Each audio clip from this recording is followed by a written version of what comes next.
Privium leaves 160 customers without homes. Let's have a look. Hello everyone, Florian.Heise here, and welcome to another episode of HeiseSays. Grab your stein of coffee. We're going to have a look at the sad case of Privium homes here in Queensland. 160 people with unfinished or not even started homes, it looks like, amid a potential collapse of a big builder owing $28 million. So let's start by having a look at this piece from Subbies United. Now, Subbies United, they're an interesting group.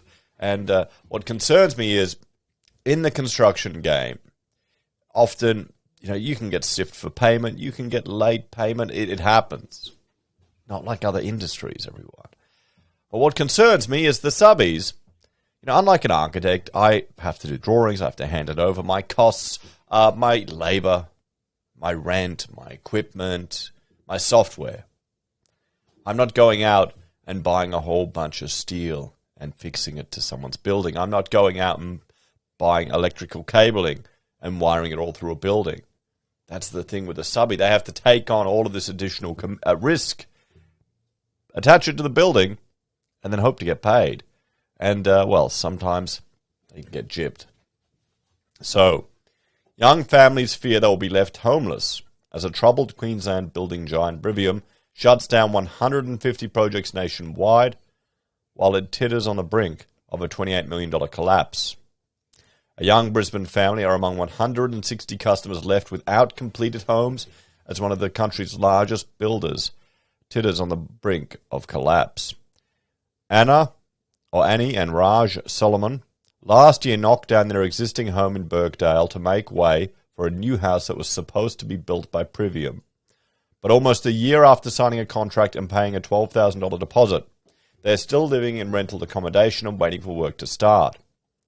Privium has announced it's shutting down the bulk of its building operations with warnings it could collapse, owing subbies more than $20 million. The Logan-based company told customers it would transfer uncompleted projects to a separate builder called Torsion after warning its finances were deteriorating.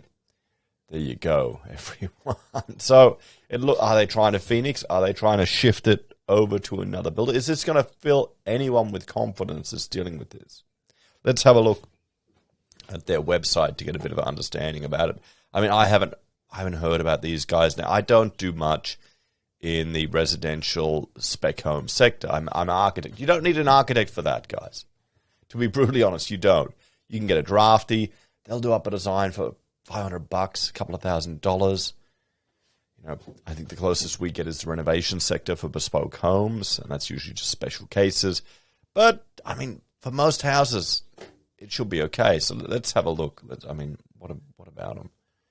What do they have here? Building Willows, display homes, home designs. Let's look at all their home designs, guys. Let's have a look while I have a shine of coffee while this loads up.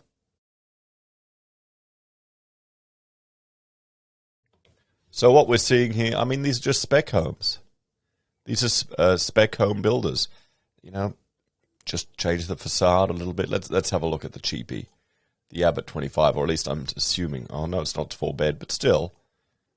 All right, there you go, guys. We're looking at, on Fridays, when we're looking at the $400,000 home challenge, you will see these plans again and again in houses that are decades old.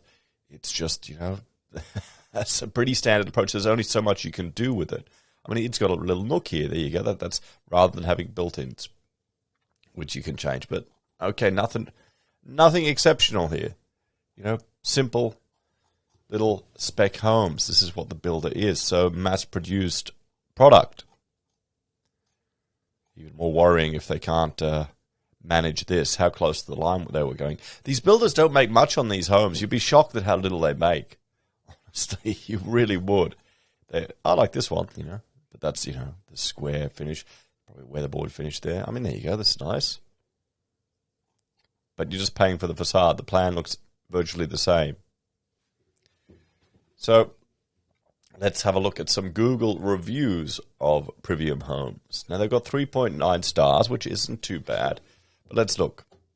So this is from iGene. 1 star. 3 months ago, so very recent.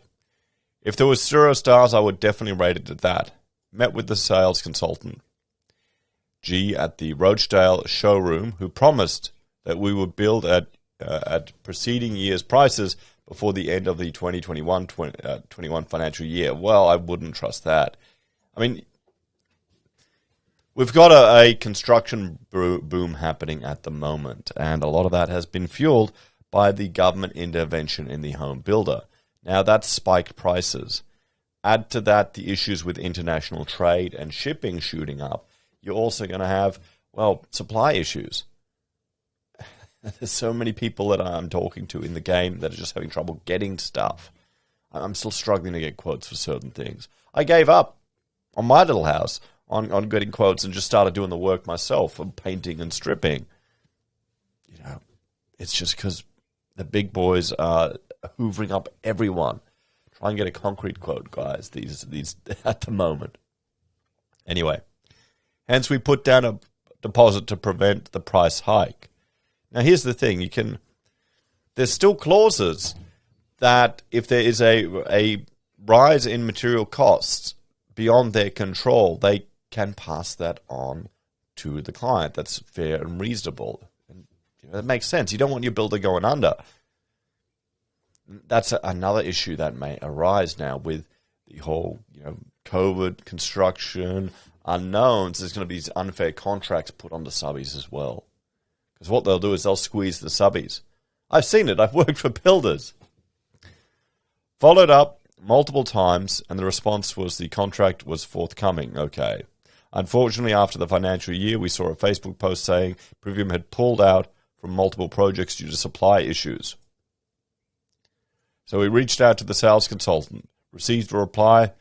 The email did not exist. There you go. As such, we contacted the general email and received a reply that they will not proceed with our build and will refund us the deposit. Oh, that's great. If you get your deposit back, you should be bloody happy in this situation.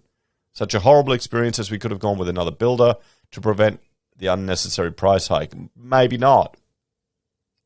Maybe not. What's more unprofessional is that we had to reach out to them to receive the news. Let's have a look here. Let's look at this reply. Hi, A.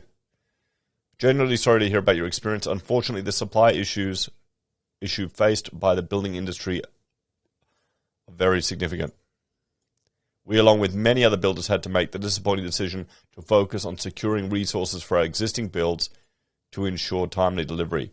Because we could not guarantee a building time frame for new builds or provide a clear expectation of completion dates, we chose to greatly reduce the number of new builds that we undertook. So they've been in trouble for some time. We hope you can understand why we would make this decision. Here's another one, critical.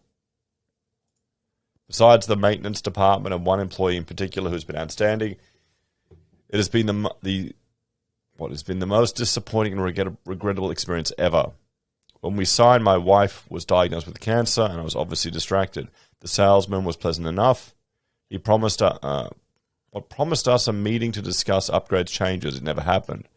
They just started the project. When I asked to go on site, there's always an excuse why I couldn't until close to the end of the build. The turf was laid. Okay.